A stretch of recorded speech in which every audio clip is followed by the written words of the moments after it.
Um, Right. Share. Okay, so we're live now on Facebook and YouTube. So Okay. I'm going to go away. Let me share it.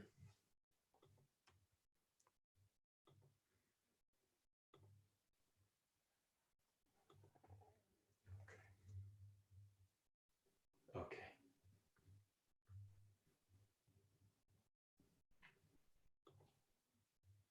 Okay. All right. Great. Okay. 1 second here.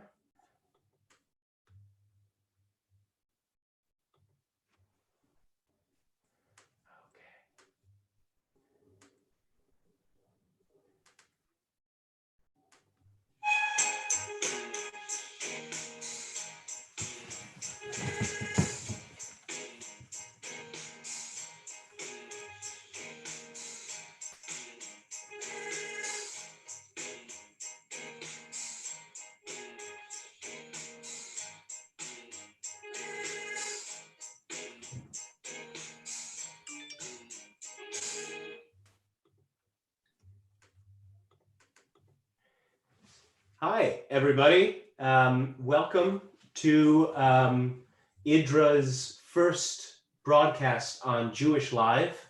We're calling it the IDRA Virus Hour, which is an inside joke that should have an audience of very few. It's kind of like a play on the Violet Hour, trying to be a little bit light about what is happening in our world today. This will be a weekly show on Jewish Live at this time on Tuesdays at 8 p.m. Eastern Daylight Time. And we're going to be exploring here Jewish culture and Jewish ideas. We're going to be joined by guests from all over the Jewish world. We're going to be joined by artists and thinkers and poets and farmers.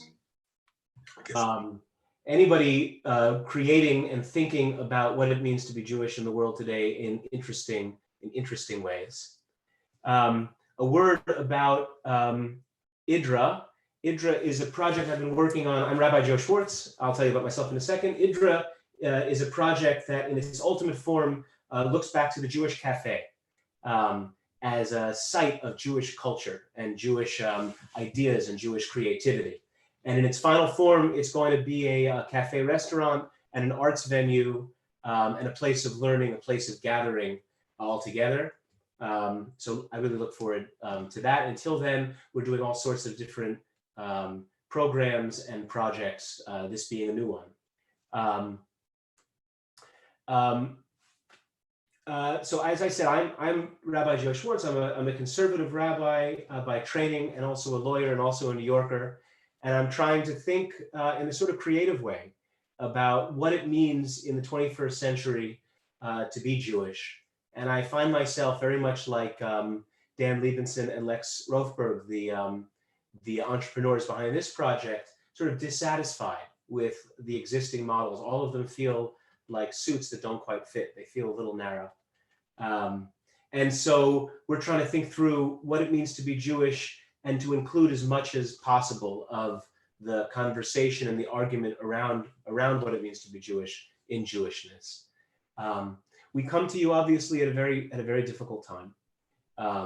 It's a time of real crisis, a time that is unprecedented in world history, a pandemic that we are all experiencing simultaneously. And I have to say, I'm so moved by Jewish Live's response to that, which is to exploit all the connectivity that we have here today to bring you directly in your homes where we're all huddled together. Anything that could inspire and could excite and to kind of ignite the imagination at this moment. And that's what I've been thinking about a lot. I'm thinking about being huddled in our homes. There is a plague outside that is stalking us. And here we are together. What are we going to do in that time? What is it going to be like in there?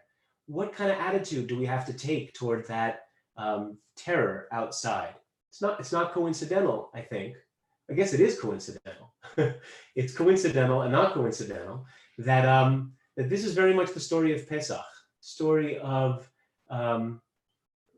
fear outside and us gathered together in homes and responding to that. Among the crazy things that are happening at this moment, as I'm sure you're all experiencing, is that the supermarkets are running out of food. They're being replenished, thank God. We're not yet having a real crisis. May it never happen. But we're running out of food periodically. And among the particularly insane things that happens is we have to take food into our homes and into our mouths that we otherwise might not, including this monstrosity, which was delivered to my house here in Brooklyn, New York, just today. This is the notorious, the infamous, the grotesque dark chocolate hummus, which my wife insists that we call hummus. I'm going to call it hummus. I don't know what this is, but I decided here on Jewish Live at the IDRA Virus Hour to taste it with you for the first time. Some of you may be very, very strict Ashkenazim, and this is made of chickpeas, which are arguably kitniot, which are forbidden on Pesach, which means that we'll either have to throw this out or consume it within the next 2 weeks. And so here it goes. I'm going to try, give you my reactions. Here's the spoon. Here's the dark chocolate hummus. And I'm going to eat it. Here we go. You ready?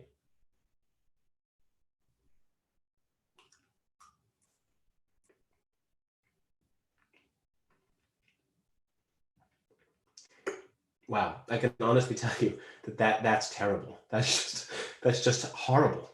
Truly horrible flavor. I'm sure my children will consume this, but this is just a really unholy admixture of ingredients that should never be consumed. So I don't know if I'm going to have advertisers on this podcast, on this show, but I think that tried dark chocolate hummus is not going to be one of them.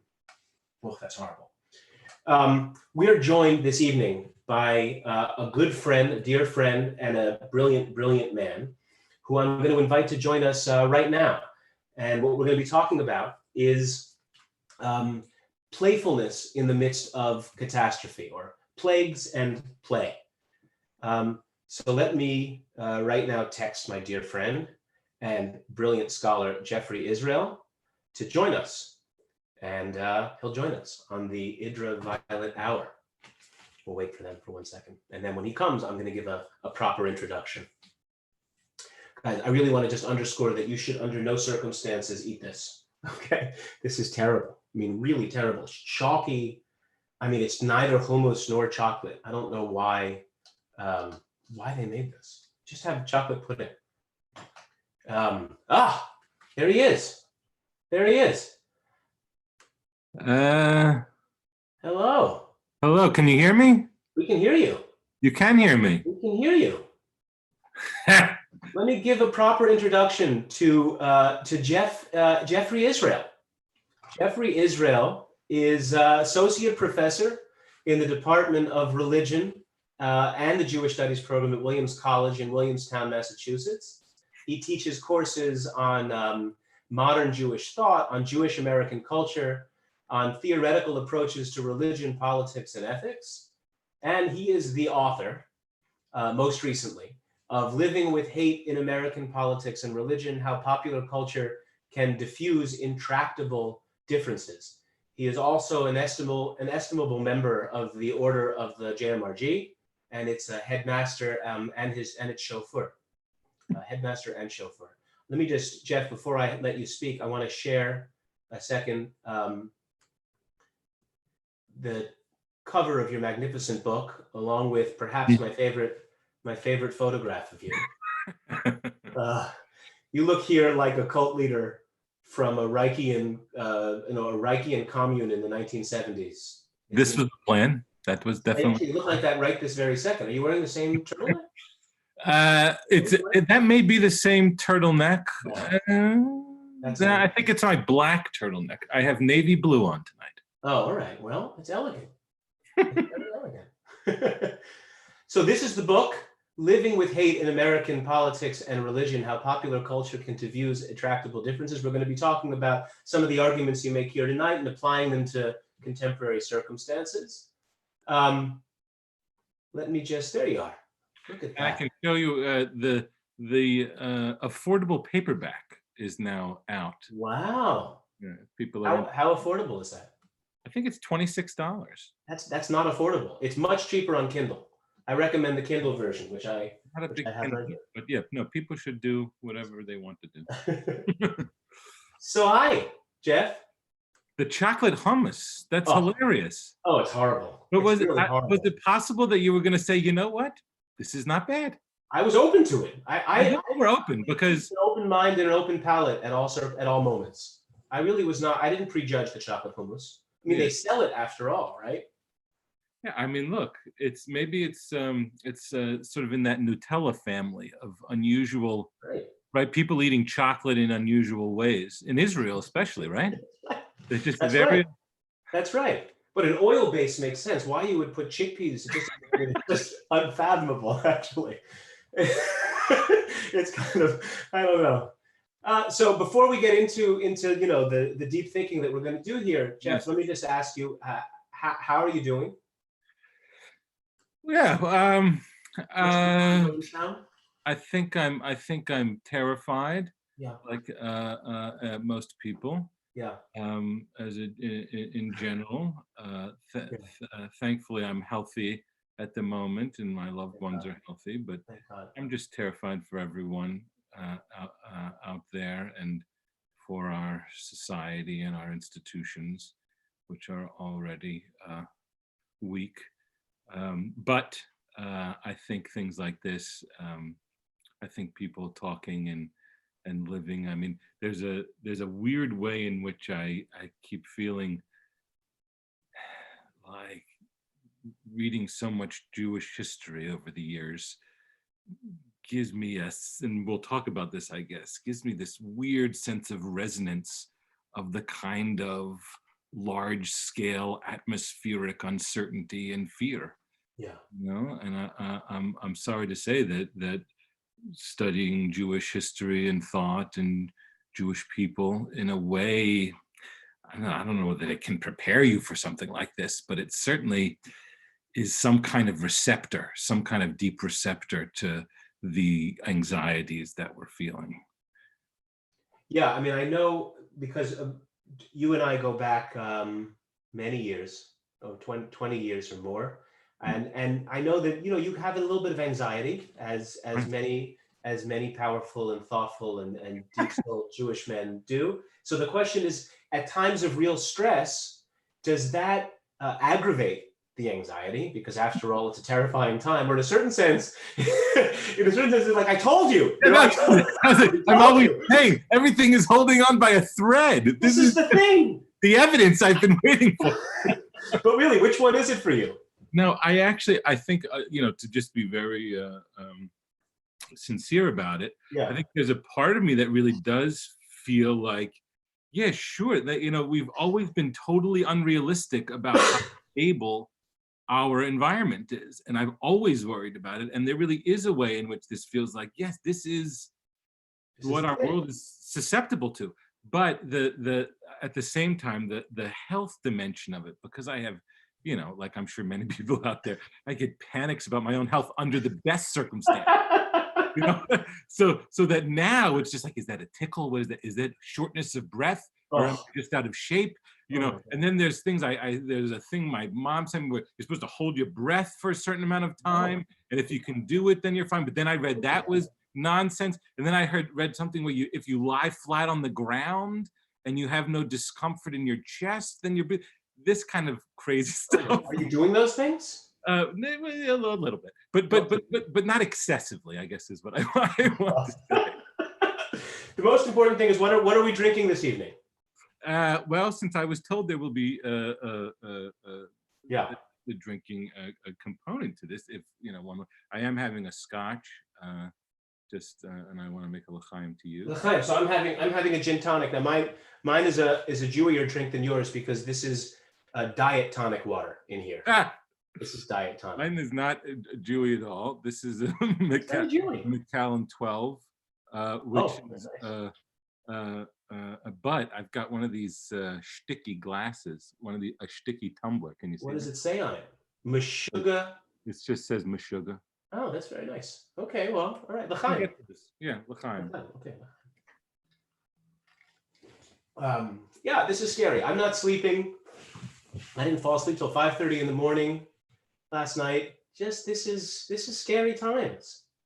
But I was, and I've been homeschooling my kids, which is, I don't know. I mean, when everybody's healthy and we're just in our little kind of cocoon in here, it can feel very nice and close, and it's just the juxtaposition of that closeness with all that's frightening on the outside is pretty harsh. But I have to say, there is something lovely when it's not aggravating. There is something lovely about being in your home with your family. That's right. And I mean, I hope that people are having that experience. Obviously, we're definitely gonna come back to that tension between being safe and secure inside, while we know that there are others that are not secure and suffering outside. Yeah. The question is, how raucous, how playful, how humorous can we be at these moments? One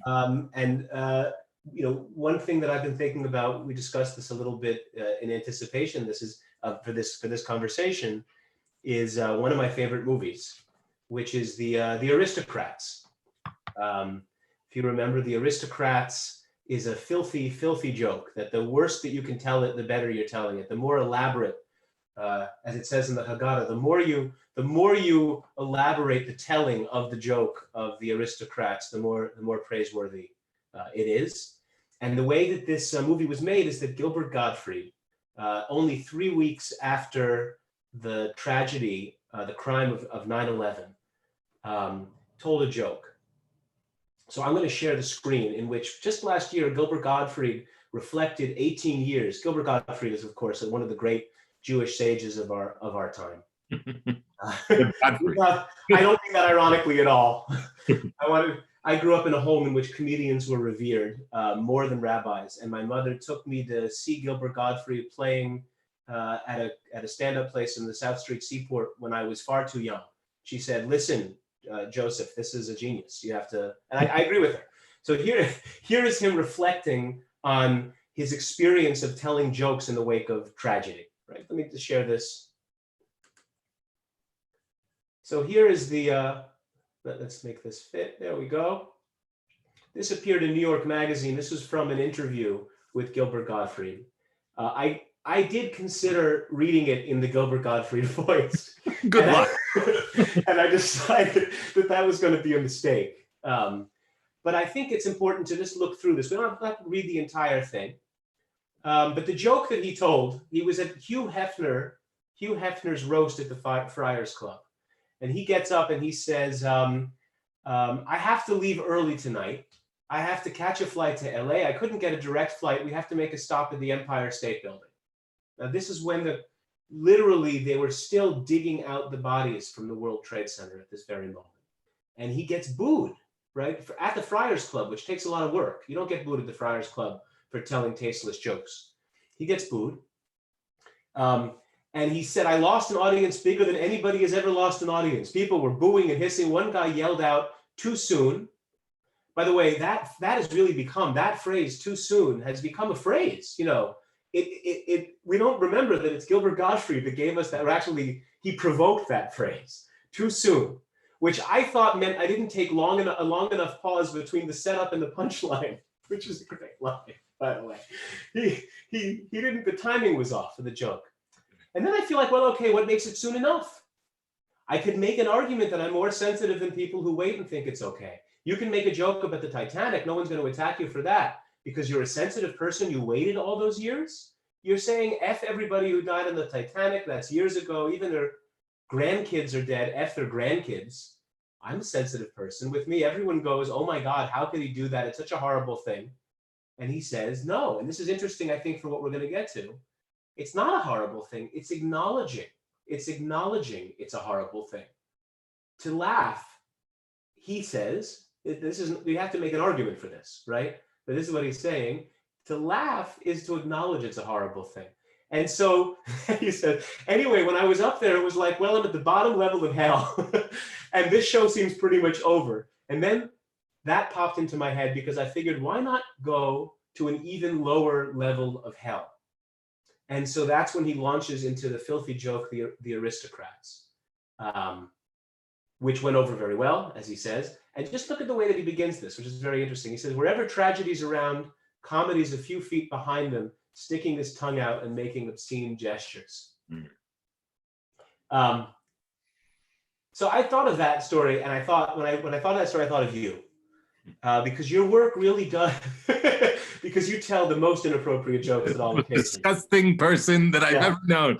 I mean, what you did at my mother's funeral was simply unforgivable. We'll never get over that, really. No, but your work, you focus on comedy, particularly on Jewish comedy. Yeah. Right? And you focus on playfulness. That's really your work. And your work, I don't want to put words in your mouth, I'm going to ask you, but your work is about why play is serious business, right? Why play really matters, playfulness and play. So I just want to put in a very general question to you. Why is play important? Yeah, well, so I want to start with your example because I don't want to lose that. Yeah. Because I think that's an interesting piece to introduce here. And the first thing that one might say is that there's an element of a kind of Freudian release theory of humor circulating in Gilbert Gottfried's sensibility there, right? That, look, when people need the release of humor, of laughter, under circumstances of real pressure. And there may indeed be a lot of truth to that.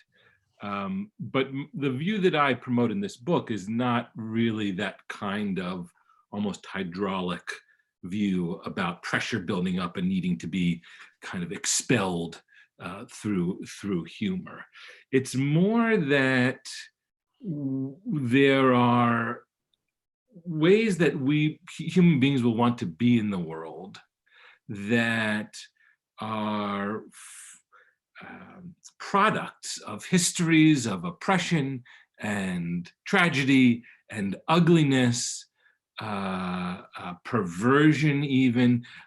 These things accrue around personalities and around cultures, and they are the kind of stuff that we want to do just for the sake of doing it. They're the kind of stuff that we do when we're not working, when we're not building the environment to make it livable, right? When you take that set aside time to play, to do something just for the sake of doing it, what we find is often those things can be frivolous, those things can be games, but sometimes those are more like ritualized dives into things like hell or into hilarity. And that this is an enormously important aspect of being a human being. And in my book, it's built into a much bigger sort of scaffolding for a political theory of how we ought to think about political love in America and how we ought to think about pursuing our political ideals in America. But as a larger issue and in a more general way, play is incredibly important because it is what we want to do when we don't have to do anything at all. And when we ask ourselves, let's say we did have a just society, right? Let's say we did have enough basic, people had the rights that they're owed. This is a far cry from the actual world that we live in, the America and certainly the globe, right? But let's even say we had it. What would we do? We wouldn't just pursue justice. We would have it. It would be a moot point, right? A moot point, right? So what would we do? Well, we would do the kind of thing you do just for the sake of doing it. But what we'd find out, and this is the conceit of my book, is that even in the best circumstances, the stuff that we'll want to play with is going to be full of nasty legacies of human depravity and oppression and hierarchy, but it will be set in this special place where it doesn't mean what it would mean in the instrumental non-play world. I love that. I mean, you say in the book, and this is just a fascinating reading, you know, when you speak about this, about what happens in this sort of idealized, perfect society, it reminds a rabbi like me very much of the world that Maimonides envisions toward the end of the Mishnah Torah, in which he says, look, the world to come is not a place of miracles. It's a place of justice and a place of repose where we can occupy our minds and our souls with the things we'd like to, right? What makes life worth living, as opposed to the hard work of fighting for justice. And then there's a wonderful thing you do in the book where you say, I gotta say, this is just a brilliant reading. Among the strange things that the Maimonides, the Rambam says there is that the whole of the books of the prophets and the writings will be annulled, with the exception of the book of Esther. Of all books, right? Of all things, of all books, the nastiest, the ugliest, the sexiest, the most dangerous, the most so saturated with antipathy. Yeah. Right? No, please. No, this is your argument. But I mean, what you're saying, say more. I mean, what you say there, I wanted you to talk about this. What you say there is, to use a very kind of Beit Midrash kind of word, dafka. I mean, it's precisely because of the ugliness and, as you would say, the perversity of that book that it will survive into the time to come. Because what else are we going to do with ourselves in this idealized world? We're gonna, we establish justice. That's done. So we're gonna do the dirty stuff a little bit, right? Is that sort of what you're saying? Well, and also, I guess, maybe it's even to think about it specifically in terms of Jewishness, right? If what he's imagining are Jews thriving, right? Jewish relationships to and antagonism with Gentiles, historical oppression, persecution of Jews. This is just woven into Jewishness, and I mean, in so many of the Chagim, right? I mean, it's just there deeply. This sense of remembering over and over, and don't forget your enemies, and just remember your enemies and what they did. You don't and remind the children. Don't let the children just play. Remind them that there are enemies and what they did to great grandpa, whatever it is, right? And the thing is, if it's going to be Jewish thriving, right, it's going to be thriving with some of the intensity and appeal of even that the vengefulness of it all. And there's certainly vengefulness in Esther, right? And so this is part, and I would actually, I'm interested in what you think about this too, Joe, is that, there were attempts by liberal reformers in the modern period to excise Purim, right, from Jewish practice. And historically, Purim was always was targeted by oftentimes Christian polemicists, saying, now this is the quintessential Jewish holiday, befitting for these stiff-necked, vengeful people, right? But so there's this question of, well, does a future Jewishness try to excise these nasty bits, these collections of ugly historical memory, or is that, like Maimonides says, exactly what we want to be able to do without anybody getting hurt? I mean, it's such an interesting question to me. I gotta say, so if you want a rundown of that history, of the kind of polemic against Esther and the way that finds its way into liberal Judaism and liberal Jewish discomfort with Esther, the very beginning of the wonderful work, Reckless Rights, which is that the legacy of Jewish violence, I think is the subtitle, gives a kind of a rundown. And I feel like a prude. I mean, listening to you, I feel like a prude because I do share that discomfort. I hate Esther for these reasons. I can't help it. Precisely because of the spirit of vengeance that animates so much of it. And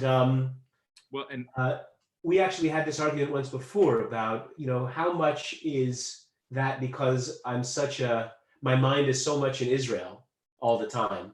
and therefore it's not a space of play for me. It's actually real life, and particularly, the actual lived legacy of violence there, with Baruch Goldstein in particular, Yimach Shemo, may his name be blotted out, who lived that fantasy out. But we're going to get back to this at the end of the conversation, I think, as we've sketched out the conversation. But this question of how much we as Jews need to be looking over our shoulder to what others think of us, and the judgments that we place on ourselves sort of by proxy, right? That precisely as you say, there's something unseemly about this preoccupation with who hates us. Right. And that really is a vestige of the experience of oppression. And we want to rid ourselves of that in some ideal state. That is I lost the flow of my sentence there. That idea lives in me, that there's something ugly and unseemly about that's not really what it means to be Jewish. Really, that's the dross that needs to be removed. But then, as you say exactly, then there's another voice that says, enough with the apologetics. Let a Jew be a Jew. Among a Jew, what is a Jew if a Jew is not paranoid about his enemies and holding a grudge in a certain way, right? If you take that away from us as Jews, what's left? We're Episcopalians. But I want to make another connection here, because first of all, I want to say two things. First, I think you're right that and this is something very important to, I think, that book, Reckless Rights. The context in Israel is very different, and the function of and the extent to which we're talking about play violence becomes far more complicated and deserves its own conversation, and certainly poses a deep challenge for my kind of thinking. I think the problems are not with the playing and with even the extremity of the playing, but with the politicization and instrumentalization of that playing, and how it fits into a Jewish politics. But that's a different kind of conversation, though I absolutely agree that is a profound challenge. But I just want to say, for the purposes of the book, and I think this is important to have as a comparative element here, that I'm also thinking about minoritized and historically oppressed people in the United States, right? And this is a bigger part of my book project in general, which is really about the US more broadly, drawing from Jewish resources and cases and materials, because that's a specialization of mine. And I think it's particularly illuminating. But what I'm trying to say in a broader sense is, you cannot invite Black Americans, indigenous peoples living in the United States, you cannot invite them into a future American ideal, asking them to check their historical resentment and rage at the door. That is not a legitimate invitation to a person to join you in an ideal. It says, you are welcome, not you personally, not you and everything about what makes you you, but no, someone like you who has given up on all of it. That's just an outrageous injustice, it seems to me. And so part of what I'm trying to use the Jewish example for is to say, look, if we're inviting historically oppressed people to an ideal of justice in America, we should expect that as the people become more empowered and more secure in more just institutions, that in their play lives, they're going to be all the nastier and expressive of their rage and their resentment about how they have been treated in their sense of themselves as a people over time. And that accepting that is part of accepting people into an inclusive vision of the United States. And Jews are a paradigm of this, because we have so much historically wanted to make our grievances part of our good. Yeah. So let's bring this to the Inyan Diyoma, right? Yeah. The matter of the day. Yep. So you have laid out a sort of understanding of play. Play is something which can't be justified by other ends. It's not that it makes you a psychologically healthier person. It's not that it develop skills so you can be a more productive, whatever it is. It's a thing that you do because it's good in itself, because that's what play is. Play is something that you do because that's what you do. There's no further justification for it on the one hand. And then the substance of the play, what you're playing with, is often the legacy of injustice and of suffering and of oppression and how it plays out in you. So we're about to be confronted with a ritual in which we do precisely this, right? The Passover night is both those things. So let's look at two excerpts from the Pesach Haggadah, from the traditional liturgy of what we do on Passover. You got there. Oh, this is great. So good. So it's time to pitch another book. We're already recommending books. Let's hope maybe we'll sell a lot of books. So what do you got there? What do you got there?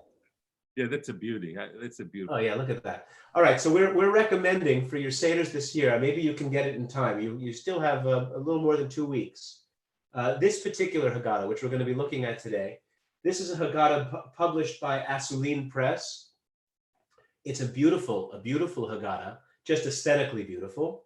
But among the things that are really interesting is it has a running commentary by Marc Alain Wacnin, who's a French rabbi who plays with Winnicott and Freud and Lacan as easily as he quotes Rabbi Nachman. Beautiful and interesting commentary. So we're going to be looking at some of his remarks here as well. But let's look at the text itself before we get there. All right. So here maybe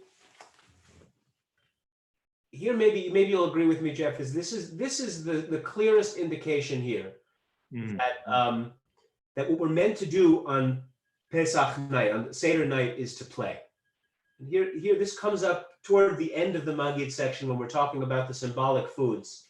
I don't know why it's late. It should be earlier, frankly. It's such an important passage. It says, "B'chol dor v'dor chayav adam lirot et atzmo ki'ilu hu yatsa mimitzrayim." In each and every generation, a person is obligated to see themselves as if they left Egypt. That word, I ran over it there. To see themselves ki'ilu, as if they left Egypt. As it is stated, and you shall explain, this gets quoted again and again in the Haggadah. You shall explain to your child on that day, because of this, the Lord, this is not grammatical law. Did the Lord do this for me in my going out of Egypt?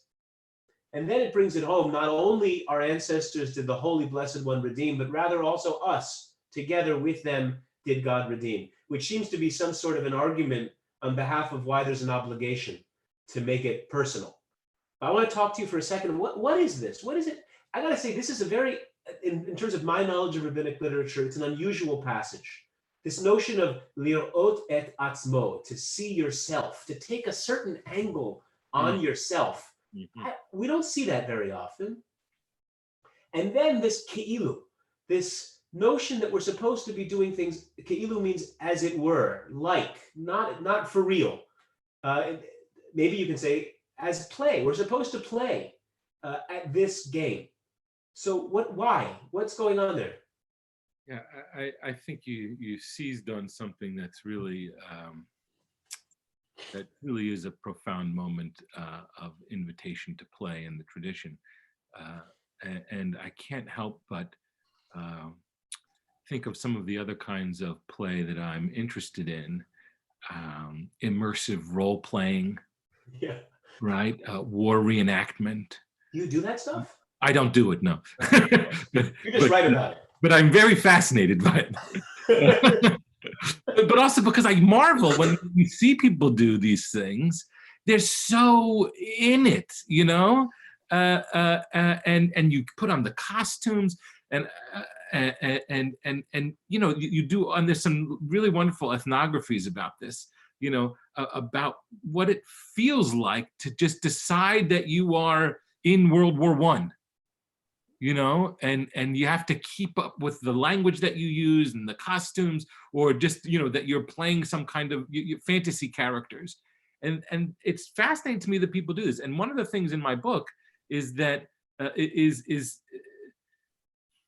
not meaning to debase traditions like this in the Haggadah, but rather to raise up the other ways that seem a little bit less conventional that people play, to show that the sort of the deeper operating system is the same, even if one has a more complexity and more history behind it.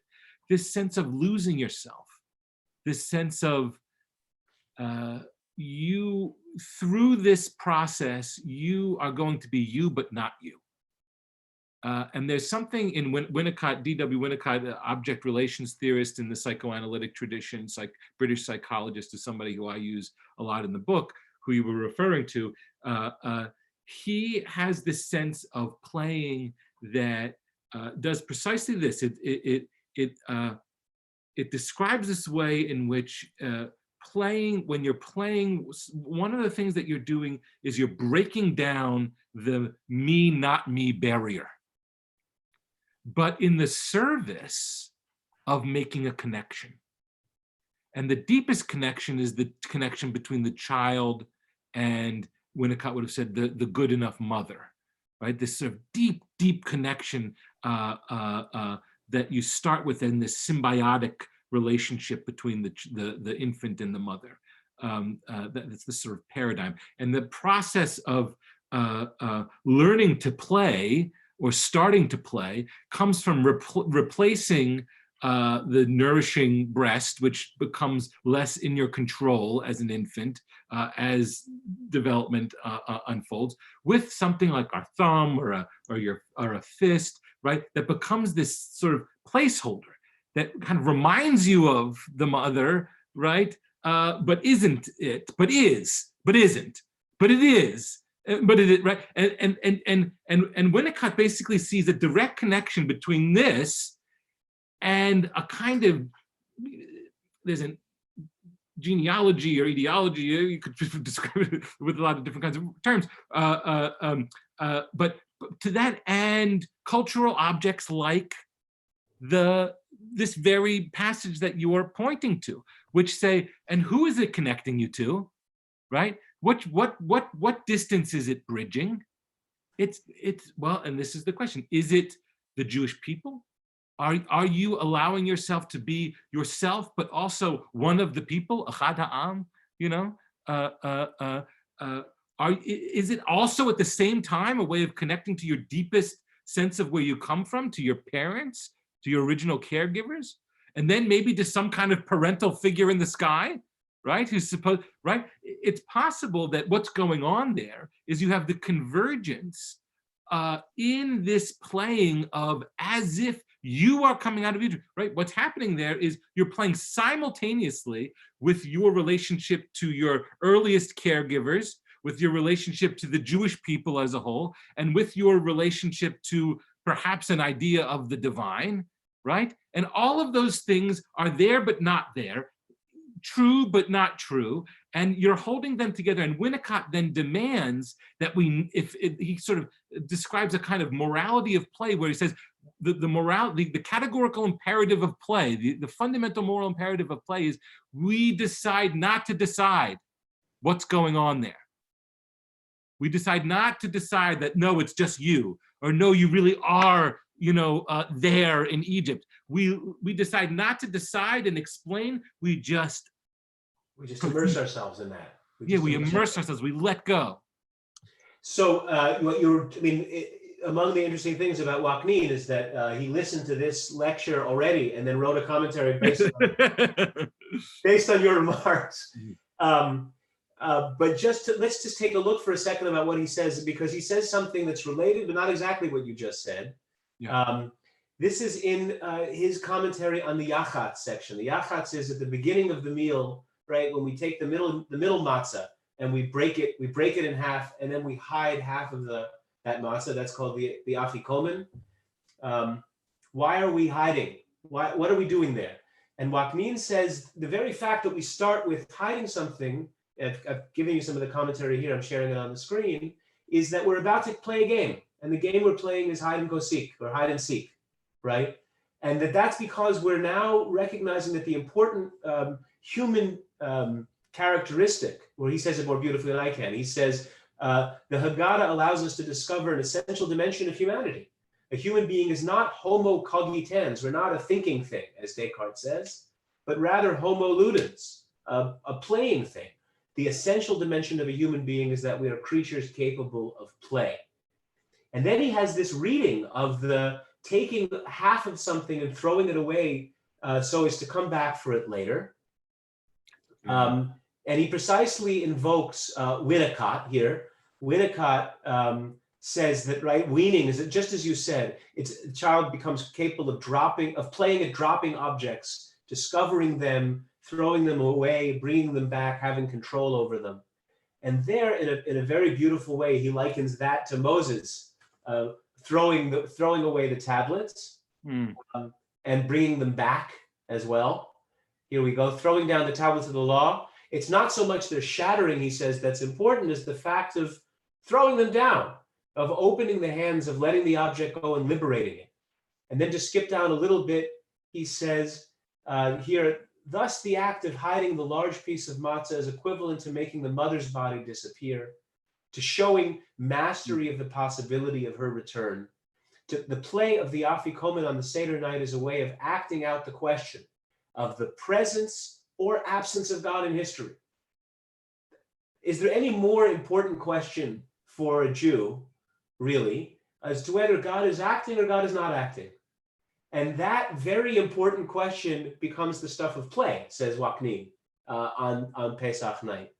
Well, and the disposition to confront oneself with that question, which is so essential. What do you think of that reading? Is that persuasive? Well, so the question is, in which direction does it go? Because to me, you know, when you were with the setup, the way it ended up congealing in my mind, yeah, we were going to do a kind of Winnicottian reading of this, was to really think it starts with the primordial experience of the infant in this sort of infant mother dyad, right? That's at the earliest stages, you can't even separate the two in a certain way. And then, so for me, this is the kind of Jew I am. the absence of God, that is all projection of the parental figure, right? So you know, in a sense, the question is, I don't know. I guess part of what maybe if I were following the description of Winnicott that I just gave, the rule would be not to decide sort of what the origin is. But as soon as you offer a final interpretation of what we're actually doing, we're no longer playing. Yeah, we're settling what has to remain ambivalent and ambiguous. Is that right? Yeah, and I guess it does seem like part of what we want to do, if we want to do this way, is to play very much with all of these elements at the same time. And certainly, I think Seders for American Jews are these times of kind of touching base. You know, oftentimes it's the one thing that you for sure do. You know, it's always been, you know, one of the most popularly celebrated among Jewish activities in the U.S. among Jews. Well, so let me push you. So in this question, because there's something interesting there, right? Let's go back to an illustration which I skipped over. How do I get this to be? Let's see. Here we go. So here's one of the very powerful illustrations from the Waknin Haggadah. Of course, the image here is of the angel of death, or what's called in the Torah itself the mashchit, right, the destroyer, passing over the houses of the Jews, and on their lintels and the inside of their doorways is the blood that keeps them safe.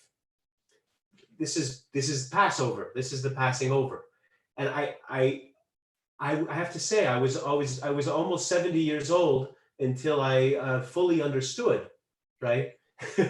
That the night of Pesach is not just the night in which the Jews went forth from Egypt. It's the night of the most horrific of all the plagues, the night of the slaying of the firstborn, right? What we're playing at, what we're reenacting. is the most horrific of all events, that our neighbors' houses are filled with the dead. The Torah says this explicitly. There was not a house in Egypt in which there was not a dead person. Be they old, be they young, all the firstborn of Egypt were dying, except for us, right? We were spared that because we were to be saved. I'm thinking here of what you said before about vengeance and resentment and hatred even of our enemies and of those that wish us harm.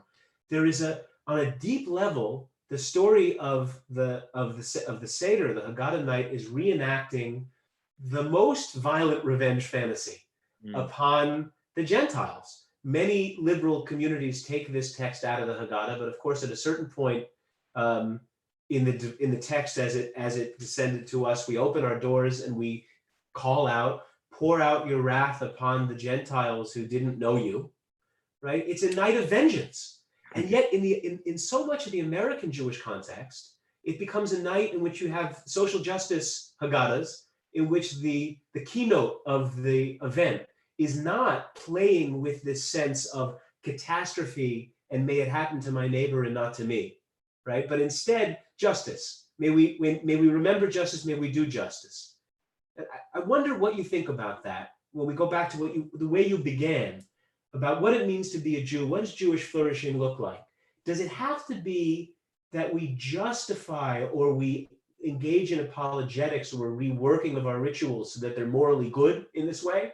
Or can we also play with the darkest fantasies and fears? Tell me what you think about that and how it plays out in American Jewish life. I guess the first thing that emerges for me is a feeling that it's an abhorrence of play. There's a fear of play among American Jews in a lot of contexts, and that the moralization of Judaism and Jewishness, I guess, is connected to other ways in which a kind of liberal ethos, which I'm very committed to in certain respects, wants to moralize the self all the way down, not allowing it to touch some of these deeper elements of the tragic and the perverse, which is to say, that which you desire that you know is not good, right? There's a desire to avoid, evade, keep that away from Jewishness, keep that away from the self. And the arguments against that are complicated because, as I've said, if to have to justify play would already be well outside of play, of play life, right? But I don't think, I guess the real answer is I don't think many Jews in the US are playing when they're engaged in the Pesach ceremony, because there's too much to be afraid of there. And there's a view of what it means to be a human being and what it means to be a Jew that is too complicated, too morally contradictory to fit with the other things that people are trying to accomplish in their self-understanding. And I do think that's lamentable, because I think when you are not close to these elements that we are carrying from history, you can be unnecessarily surprised by how they persist in the world around you. Now, that is precisely the kind of justification I don't want to have to make. but because ultimately I want people to find their way to the playing that they want to do. But I do want to push against censorious elements, prudish elements, elements that say, stay away from where you really want to go. And that's a little different because it allows for the unpredictability of what's there. Yeah. What do you think? Yeah, no, yeah. I mean, it's super complicated. And obviously, I think that Jewishness is a tradition deeply devoted to justice, and the voice of justice is very powerful. And yet I do. Modern Jewishness. I mean, you think that for all, you think for the duration of Jewish tradition, a central preoccupation has been justice in a in the sense that we use it in American English? I mean, definitely not. I mean, that is definitely an anachronistic way of kind of a projection of contemporary liberal politics into the Jewish past, which we're all guilty of. And yet, you know, there are too many places in the Jewish tradition in which these voices ring out, even though it's definitely true that through most of Jewish history, we haven't been in a position or particularly been interested in pursuing these sort of broader questions of justice as a community. And yet the Torah is profoundly interested in justice. I think it's fair to say. Or I'm surprised. I'm usually on the other side of this argument, but let me say, it's not because I'm soft on justice, I don't think. I hear you. What I want to say is we have, look, I mean, the sources that I use in my book, that I use it from political philosophy, John Stuart Mill, John Rawls, Martha Nussbaum, right? I think justice can speak for itself. Justice is something that has its own justification and legitimacy, and it doesn't need Jewishness and Judaism. And Jews and Jewishness and Judaism can add various things, I think, but they are not themselves justifications for justice. Justice is legitimate on its own terms, and that can free Jewishness and Jewish life to have the fullness of human experience that's more Shakespearean than it is didactic. Yeah. Look, I really hear that voice very, very strongly. I want to say that I think you're right that we're too afraid to play, too nervous, too anxious about justifying what we're doing all the time, to fully inhabit the space of play, which would mean on Seder night, for example, owning the feeling of, thank God it happened to me and not to them. I mean, the other way around, to them and not to me. God forbid it should happen to me. And of course, in the midst of tremendous widespread suffering, on the one hand, we want to, we want to support financially, emotionally, spiritually, all those who are suffering and are working for the alleviation of suffering. And yet also deep within us is a tremendous fear that it will happen to us. And therefore a kind of desire to, may it not happen to us, and that's real as well. That's also there. You know, and to not be serious about those kinds of emotions, I think, is to the detriment of your commitment to the good of others. To not be serious about the fact that there is going to be a part of you that says, but please not me, but please not my, you know what I mean? I mean, my community, my family, me. Yeah, of course, you know, and it shouldn't stop there. That's right. But I am very, very worried about a moral view that makes those feelings about yourself unthinkable, and that requires that they be repressed. So I think maybe where we differ in the end is that I want to kind of hold both together. I don't know if it's possible, but I see and I share your view that the kind of the apologetics and the anxiety about justification has totally overwhelmed the space of play.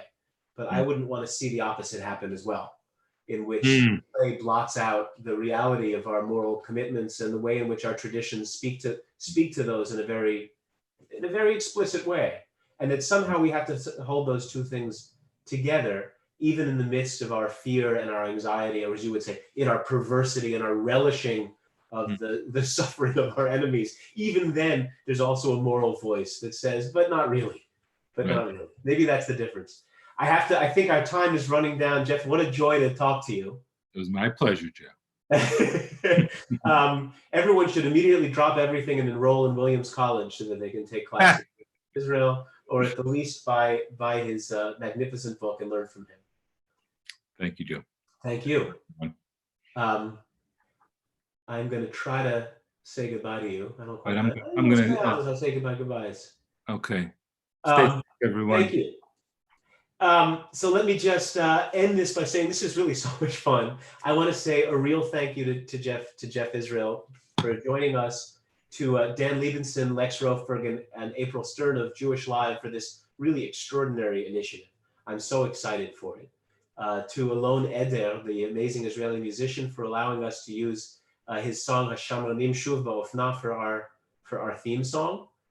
Thanks to Devin Strolovich, who's our producer, and put the theme song together, and is also the scrivener and the archivist of the JMRG. And I want to say a special word right now to remember David Ehrlich, who was one of the founders of Jerusalem's iconic Tmol Shel Shom, a cafe that's inspired me and inspires IDRA, who passed away unrelated to coronavirus on Sunday at the very young age of 61.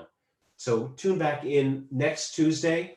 We're going to be speaking more about Pesach, I hope, with musicians from Israel, extraordinary musicians and interesting voices to give new angles on the mystery of what it means to be Jewish in our world.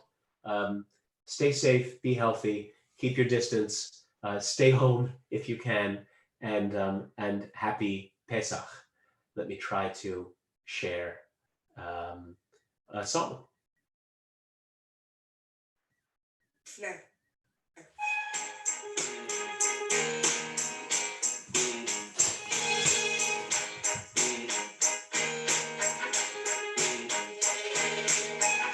שוב